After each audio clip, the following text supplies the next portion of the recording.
Hi guys, today we are starting our new subject. It's called OCM, Organization of Commerce and Management.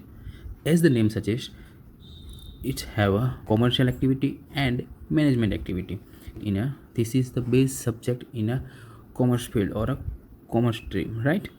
Why is the main or base subject in a commerce stream? Because in future some of you are going to do a business, some of you are doing a job in a big organization and big companies.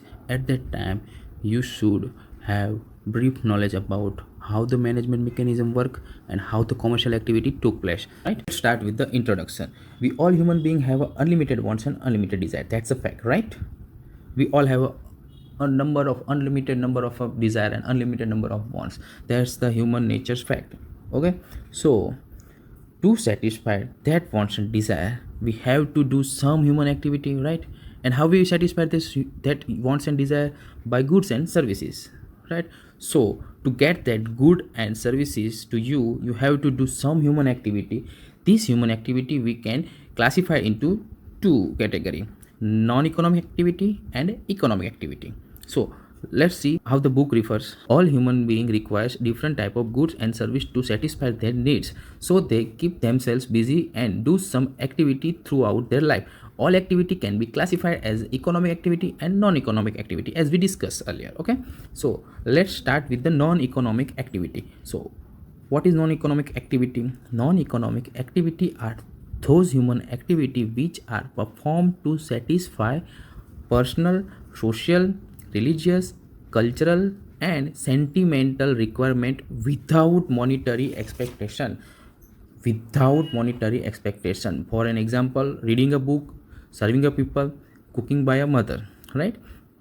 So non-economic activity, but basically non-economic activity are those activity in which we are not expecting any money transaction, any monetary transaction, right? We are doing for free, we are doing for without any monetary expectation. Let's understand this by an example. If your mom is cooking for you, it's a non-economic activity because your mom cooks for you without any monetary expectation. She will not charge any money for a food. Let's look the another scenario. If we go to the restaurant, obviously they will have a monetary expectation, they will charge you money for your food. So this is called a economic activity. Let's see economic activity: action that involve production, distribution, and consumption of goods and services at all level within the society is called economic activity. For an example, worker working for a factory. In a factory, if worker works in a factory, he will get a salary, and by this salary he will fulfill his wants. What is economic activity? Action that involve a production. As we saw in a restaurant example, they will produce the food, right? Distribution, they will also distribute the food. And consumption of good, we are the customer of the restaurant. So in economic activity we have a three category: one is business, the other one is profession, and third one is employment, right? So well, let's we start with the business category. What is business? What is business? Business is nothing but one who can create or produce goods and service and sell it to the customer and gain a profit from it and have a monetary transaction with it. So it's called a business, right? In a simple language. So let's have a definition of business.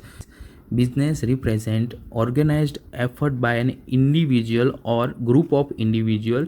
It is a systematic attempt by a business person to produce goods and service and sell them in the market to reap the reward by the way of profit. It satisfies a multiple and complex need of society, right? Let's have a look in some important definition. Professor Haney said that business activity are all those human activity which are directed towards the production and processing of wealth. Understand?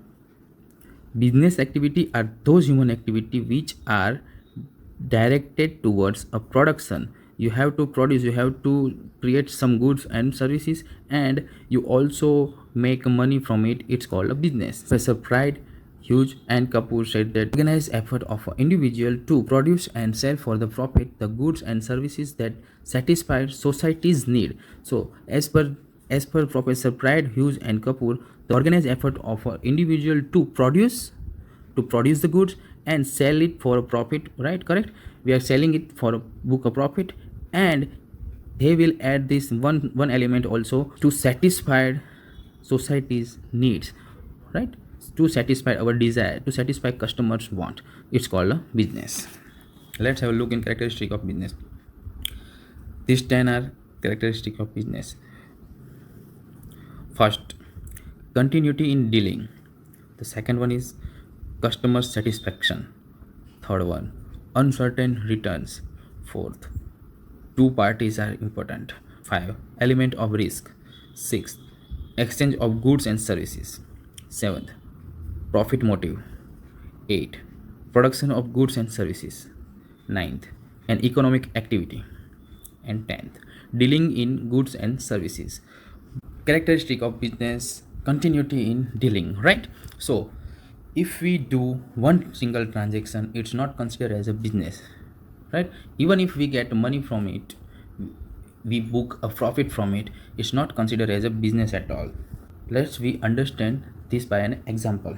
If you have a car and you sold it to someone and you receive money against it, but still it is not considered as a business. But if you have a car showroom and you sell the car to someone and get the money from them, it's called a business, right? So as per definition, every business require a regularity in a transaction. One single transaction does not constitute a business. For an example, if a person sell his own motor car and earn profit, then it will not be considered as a business activity. But if he's a car dealer, so he sell and purchase the car regularly, then it's considered as a business activity. So regularity is the most important thing in business. So continuity in a dealing, right? Customer satisfaction, right? As we all know, customer is king in business, right? So if we make sure that he will fully satisfied with our product, because ultimately our business motive is to sell the product to customer and gain a profit. And if customer are not satisfied, business will not able to survive.